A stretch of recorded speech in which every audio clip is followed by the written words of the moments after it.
Hello everybody, welcome to Two Blind Guys. We are here today to show you how to change the batteries on a Hunter Douglas handheld Pebble PowerView remote. So this is the remote for the current motorized automated shades. So if we look at the remote here, there is actually a groove or a channel on the bottom of the remote itself.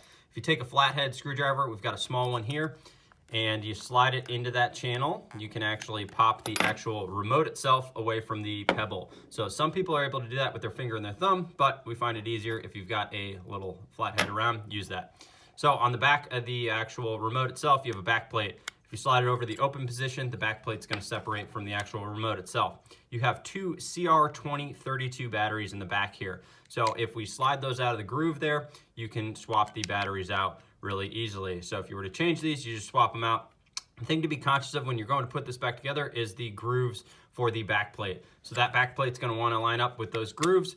So you just set it in here. They usually will find their sweet spot, and then you lock it into place. So once you get it on the back, slide it over to the closed position, and you are done changing the batteries. So then we take the actual remote, slide it back into the Pebble, and you're good to go. So that is how you change the batteries on the Hunter Douglas PowerView Pebble handheld remote.